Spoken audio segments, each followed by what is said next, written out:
बिस्मिल्लाहिर्रहमानिर्रहीम। अज़ीज़ तलबा अस्सलामु अलैकुम। जैसा कि आप जानते हैं कि मौज़ूआती मुताले के हवाले से आपने इसमें नंबर 5, 6, 7, 8 और 9 यानी कुल 5 मौज़ूआती मुताले आपके सिलेबस में शामिल हैं। 5 और 6 हम पढ़ चुके हैं। आज हम मौज़ूआती मुताला नंबर 7 जो है इसका मुताला करेंगे। इसका उन्वान है आइली ज़िंदगी की अहमियत। आइली ज़िंदगी से मुराद है ख़ानदानी ज़िंदगी। अब ख़ानदानी ज़िंदगी किसको कहते हैं?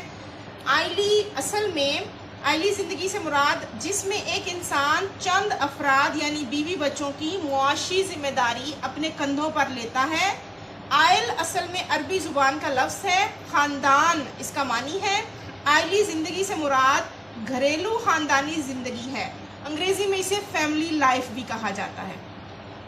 उर्दू में इसके लिए मौजू लफ्ज़ ख़ानदान, कुंबा या घराना है। आयल की जमा अयाल है, जैसे हम बोलते हैं अहलो अयाल।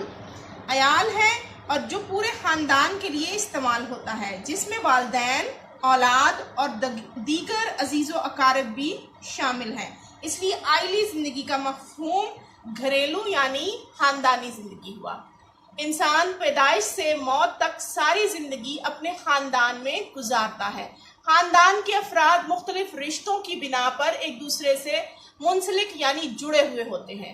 इंसानी तमद्दुन की इब्तिदा में ख़ानदानी निज़ाम से हुई, यानी जब इंसान ने रहना सहना सीखा तो फिर उसने ख़ानदानी निज़ाम कायम किया और उसकी बका यानी उसकी परवरिश, उसको आगे बढ़ाने के लिए भी इसका क़याम ज़रूरी है। गोया ख़ानदान मुआशरे का बुनियादी जुज़्व है। जुज़्व कहते हैं कि इकाई, एक पार्ट। ख़ानदान जब मिलते हैं मुख्तलिफ किस्म के ख़ानदान, तो तब जाकर एक मुआशरा जो है वो तश्कील पाता है और मुआशरे के असरात ख़ानदान पर भी मुरतब होते हैं।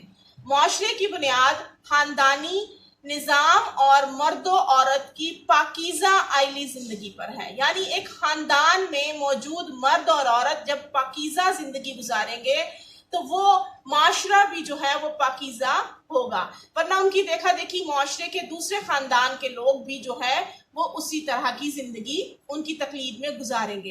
इस पाकीज़गी से मुतासिर होने से पेचीदगियाँ पैदा होने के साथ साथ HIV, एड्स जैसे मुख्तलिफ अमराज पैदा होते हैं। जब मर्द और औरत दोनों अपने घर के अलावा जो है दूसरी दिलचस्पियों की तरफ राग़िब होंगे, दूसरी दिलचस्पियों में हिस्सा लेंगे, तो फिर मुख्तलिफ किस्म के अमराज जो है वो पैदा होते हैं। इसलिए इस्लाम ने अल्लाह की कायम की हुई हुदूद पर सख्ती से अमल करने की हिदायत की है। इस पर अमल ना करने की सूरत में मुआशरे की शिराजा बंदी नामुमकिन है। और शिराजा बंदी कहते हैं उसको इकट्ठा होकर लेकर चलना।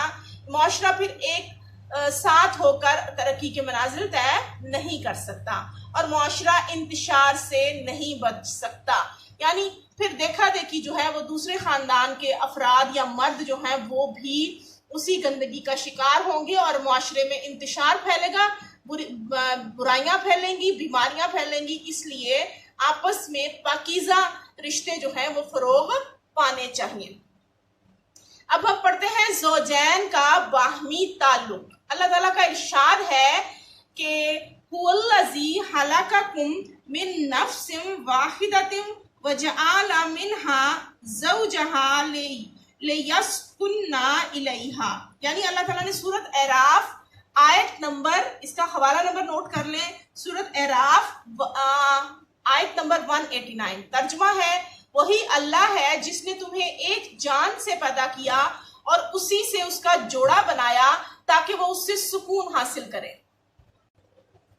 अब इस पैराग्राफ से आप इन सवाल का जवाब लिखते हुए इन पैराग्राफ्स को एक तो मुख्तलिफ किस्म की हेडिंग्स देकर, यानी अगर 2-3 लाइनों में एक ही मफहूम बयान किया जा रहा है तो आप उसकी हेडिंग जो है वो देकर लॉन्ग क्वेश्चन में लिखेंगे।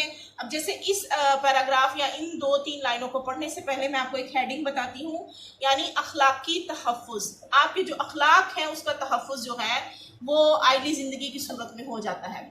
इस तरह निकाह एक जोड़े के दरमियान आइली ज़िंदगी की जायज़ बुनियाद फराहम करता है, जिसके नतीजे में पाकीज़ा ताल्लुकात वजूद में आते हैं। आप इसका उन्वान पाकीज़ा ताल्लुकात भी रख सकते हैं। कुरान में रिश्ता अज़दवाज को, यानी जो शादी का रिश्ता है, उसको एहसान, सीन से नहीं स्वाद से, नजर आ रहा होगा आपको स्क्रीन पर, और आपकी किताब पर भी सफ़ा नंबर 72 पर यानी 72 पर लिखा है, एहसान का नाम दिया है जिसका मतलब है कलाबंद होकर महफूज हो जाना। यानी एहसान का मतलब हुआ एक कले में बंद होकर महफूज हो जाना। शादी एक ऐसा रिश्ता है जिससे मर्द और औरत उस कले में बंद होकर बाहर के गैर अखलाकी हमलों से महफूज हो जाते हैं। रिश्ता अज़दवाज में मुंसलिक होने के बाद ज़ौजैन, अब ज़ौजैन के लिए अरबी जुबान में क्या लफ्ज है? मुहसिन, यानी कलाबंद हो, यानी कलाबंद या महफूज हो जाते हैं। गैर अखलाकी हमलों से बचाव के लिए उन्हें एक मजबूत दीवार और हिसार मिल जाता है। यानी अब वो बाहर इधर उधर भटकने का, शैतान के बहकावे में आने का चांस नहीं होता। वो अपनी तमाम जज्बाती और जिनसी तस्कीन जो है वो अपने जो साथी से है, अल्लाह ताला ने उसको पूरा करने के लिए उसको वसाइल दे दिए हैं निकाह की सूरत में। हर एक दूसरे के शरीके रंजो राहत होता है। अब आप इस पैराग्राफ का उन्वान जो है वो दे सकते हैं यहाँ से, हर एक से, कि जो एक मर्द और औरत जो है वो एक दूसरे के शरीके रंजो राहत, खुशी है उसको बांट सकेंगे, गम है उसको बांट सकेंगे। बेलौस ये रिश्ता है, और गम गुसार जो है होता है, यानी एक दूसरे का गम बांटने वाला। और मुश्किलात वसाइल के हल में दोनों एक दूसरे के मददगार होते हैं। यकसुई नसीब होती है, यानी इंसान की तवज्जो जो है वो पूरी तरह काम में जो है वो बेफिक्र होकर इत्मीनान से करता है। सोच गौर व फिक्र और जहनी सलाहियतों में एक उठान और इसके इस्तेमाल में लाने में आसानियां पैदा होती हैं। आपस में जो है वो इस रिश्ते की बिना पर आपस में शफकत और रहमत के बाहमी ताल्लुका जज्बात जो है वो भी उभरते हैं। इस जिंदगी का लुत्फ इस वक्त हद कमाल को पहुंच जाता है जब घर के आंगन में फूलों जैसे बच्चे आ जाते हैं। यानी ज़ौजैन के जो ताल्लुक है उसमें सबसे जो अल्लाह ताला ने मकासद रखे वो है नस्ल इंसानी की बका, अफजाइश नस्ल है, राहत व सुकून है, औलाद की तालीम और तरबियत है, हकूक़ व फ़राइज़ की अदायगी है। यानी अल्लाह फरमाता है कि ये नस्ल इंसानी की बका इसी सूरत में, पाकीज़ा सूरत में मुमकिन है जब मर्द और औरत निकाह के जो है जायज़ बंधन में बन जाते हैं, और फिर इसी तरह अफजाइश नस्ल होती है। जो वालिदैन के आपस में ताल्लुक को और मजबूत करते हैं, बच्चे जो हैं हर दो तरफ से मोहब्बत और एहतराम बाहमी का जमजम मोजन होता है। यानी जो है दोनों तरफ से मोहब्बत और एहतराम जो है उनका ख्याल रखा जाए तो फिर आपस में मोहब्बत बढ़ती जाती है और घर वाकई एक जन्नत नजर आता है। आगे है जी, चूंकि नस्ल इंसानी की बका, आप देखें इस पैराग्राफ के फिर आपको एक उन्वान मिल गया कि नस्ल इंसानी की बका के लिए और उसकी अफजाइश के लिए अल्लाह ताला के नज़दीक आइली जिंदगी का मकसद है, और इस पकीज़ा जिंदगी का वाहिद रास्ता अक़्द निकाह है, यानी निकाह करना। वरना फितरत, अगर निकाह के बगैर दो लोग आपस में मर्द और औरत का रिश्ता होगा, एक तो वो नाजायज होगा और दूसरा पाकीज़ा नहीं होगा, और ना ही उनसे आगे चलने वाली नस्ल के बारे में कोई जो है मुकम्मल श्योरिटी होगी कि वो उन दोनों को ना आपस में इकट्ठे रहते देखेंगे और वही असरात फिर आने वाली नस्ल पर मुरतब होंगे। वरना फितरत के वो मकासद कभी हासिल नहीं हो सकते जो वो अपने सामने रखती है। यानी जो कुदरत हमसे चाहती है फिर वो निकाह के बगैर वाले रिश्ते में वो मकासद हासिल नहीं हो सकते। लिहाजा किसी मुआशरे की बुनियाद खानदानी निज़ाम और मर्द और औरत की पाकीज़ा आइली जिंदगी है। जब इस बुनियाद ही को नेस्तो नाबूद, अल्लाह ने फरमा दिया कि पाकीज़ा आइली जिंदगी अक़्द निकाह की सूरत में जो है वो हासिल हो सकती है। जब यही नहीं किया, निकाह का जो है शरई फरीज़ा पूरा नहीं किया आपस में रिश्ता बनाने से पहले मर्द और औरत ने, तो फिर मुआशरे की बुनियाद ही नेस्तो नाबूद हो गई।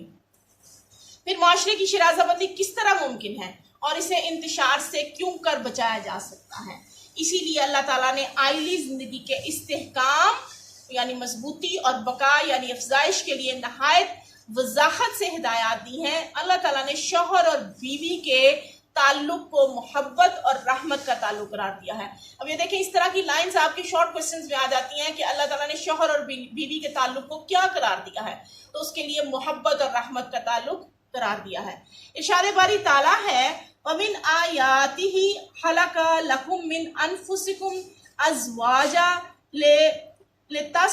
लितस्कुनु इलैहा वजअल बैनकुम मुवद्दतन व रहमता। यानी अल्लाह ताला ने फरमाया कि और अल्लाह की निशानियों में से ये है कि उसने तुम्हारी ही जानों से तुम्हारे जोड़े पैदा किए। यानी अल्लाह ताला की निशानियों में से एक निशानी है कि उसने इंसानों को जिंदगी गुजारने के लिए उसी के हम जिन्स औरतों को भी पैदा किया, और मर्दों के लिए औरतों को और औरतों के लिए मर्दों को, ये दोनों के लिए निशानियां हैं ताकि तुम उनसे सुकून हासिल करो और उसने तुम्हारे दरमियान मोहब्बत और रहमत का रिश्ता पैदा कर दिया।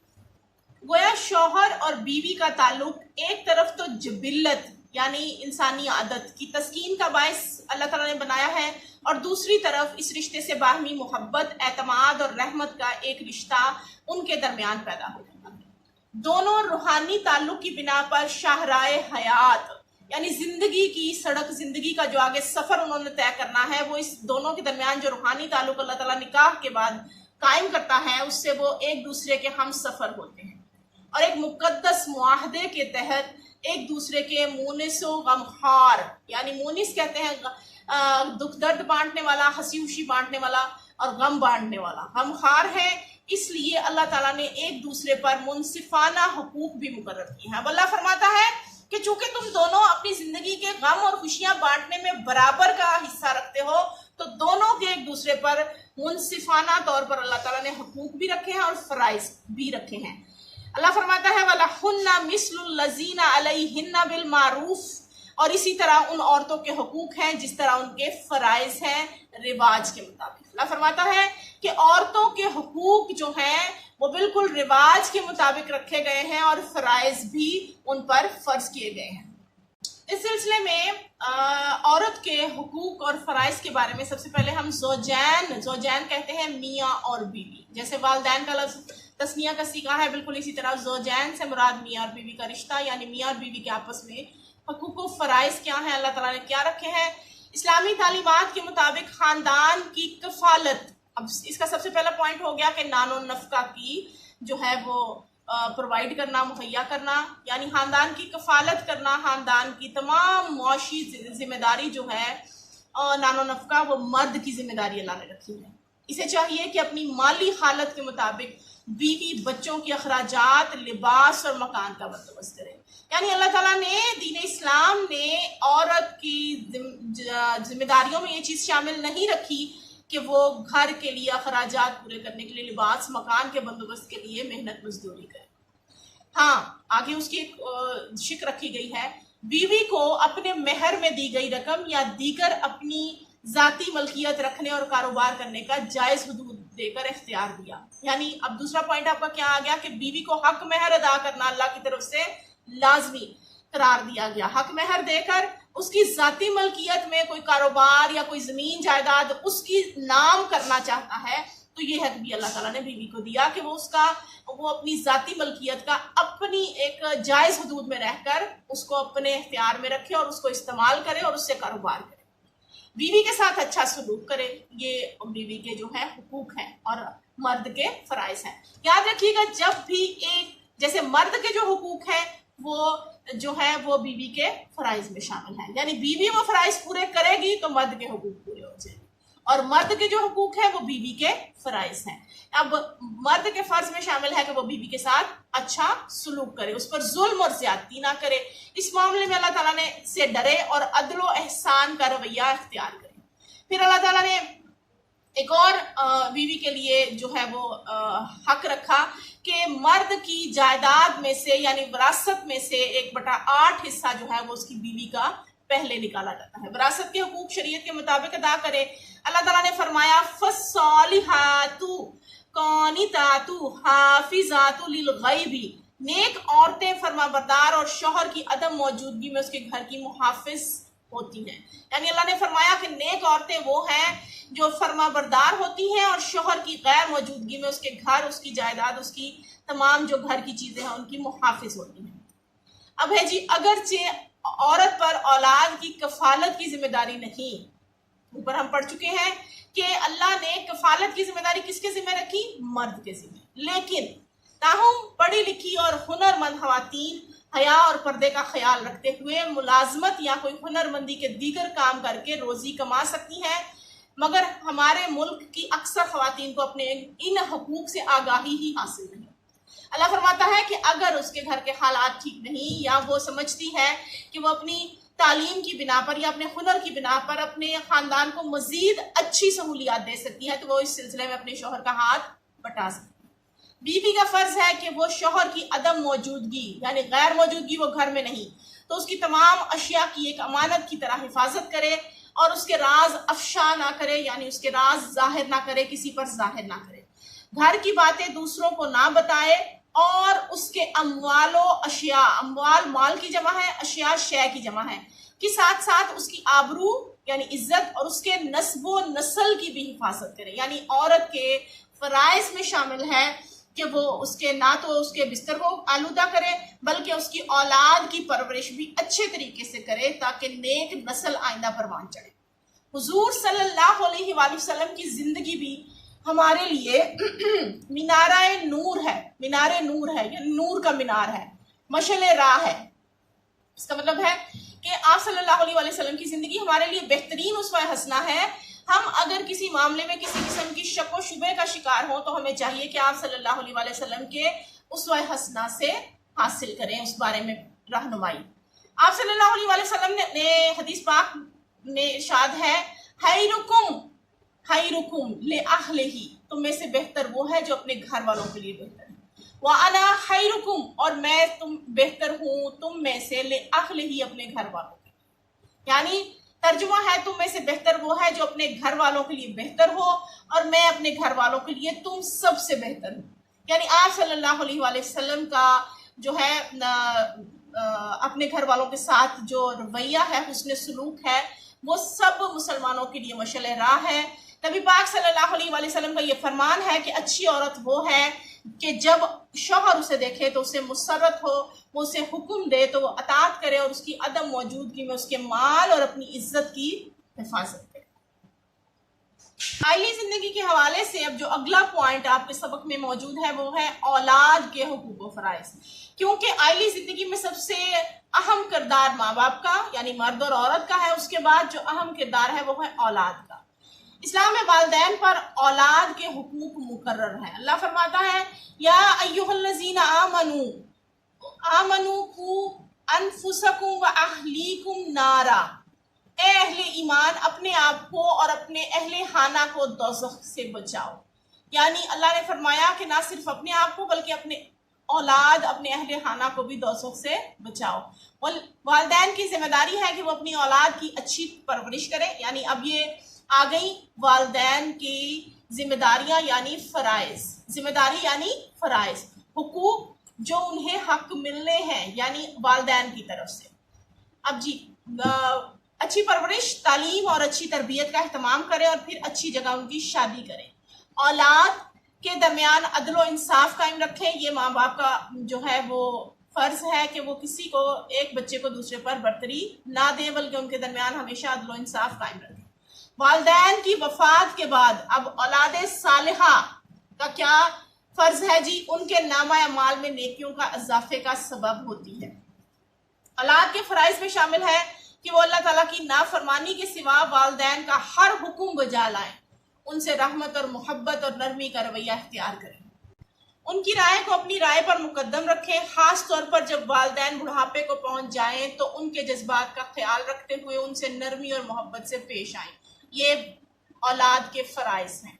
अपनी मसरूफियात से मुनासिब वक्त उनके लिए मुख्तस यानी खास कर लें और उनकी भरपूर खिदमत करें और उनकी वफ़ात के बाद उनके लिए मग़फ़िरत की दुआ करें, जैसा कुरान पाक में इरशाद बारी ताला है, फ़ला तकुल्लहुमा उफ़्फ़िन वला तनहरहुमा वकुल्लहुमा कौलन करीमा वहफ़िज़ लहुमा जुनाहा ज़ुल्ली मिन रहमती वकुल रब्बिरहमहुमा कमा रब्बयानी सगीरा। सूरह बनी इसराइल की आयत मुबारका है और इसका मानी है जी, उन दोनों को उफ भी ना कहो और ना ही उन्हें झिड़को और उनसे नरमी से बात करो और रहमत के साथ आजिज़ी के बाजू उनके लिए झुकाए रखो और कहो ए रब उन दोनों पर रहम फरमा जैसा कि उन्होंने मुझे बचपन में पाला।